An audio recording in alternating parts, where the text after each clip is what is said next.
From the Bob Mills Weather Center, the Oklahoma weather expert, Alan Crone. Howdy, howdy, 14 and for the hour. Appreciate you watching this morning. A little bumpy last night. For some spots, we had a few strong, severe storms. We were under a severe thunderstorm watch while you were sleeping. That watch is no longer in effect. This storm is strong. It's not severe. It's got mostly heavy rain, some 25, 35 mile per hour wind gusts, some small hail. Notice this little kind of lingering arm of this around the metro. We have spotty showers, some downpours.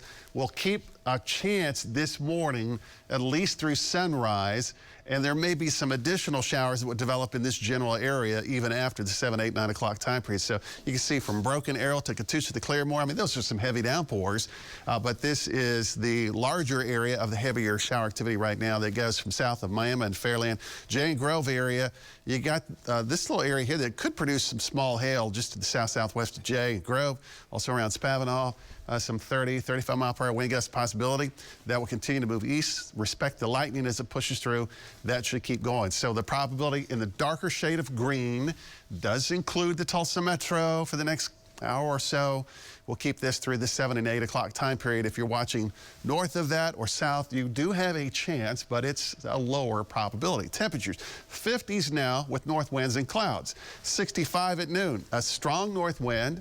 Not a flat-out windy day, but still pretty breezy. Second half of the day, partly sunny. We'll reach 68 to 69 around the 5 and 6 o'clock hour.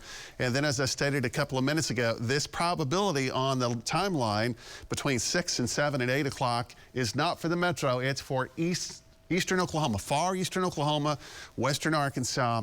Some of the storms in that area, right in here, you see those two different shades. There's yellow, and then there's a higher probability for severe storms once you move into Arkansas. So let's say south of 40, around Highway 270, generally along and east of the McAllister area. 6, 7, 8 o'clock tonight, storms could explosively develop in this area and then move into Arkansas. Now, what about tomorrow?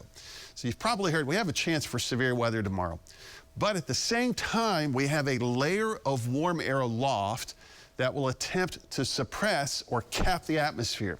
This is the type of a setup tomorrow afternoon, tomorrow night, that we may not have a lot of storms. We may not have any storms. I mean, the cap could actually hold and keep us totally dry. But if a storm develops tomorrow afternoon, tomorrow night, it would be highly severe with all modes of severe weather possibility. So we have to respect the perimeter and the space here. So Tuesday afternoon, Tuesday night, the potential for strong, severe storms. And then early Wednesday, the cold front finally catches up and pushes through.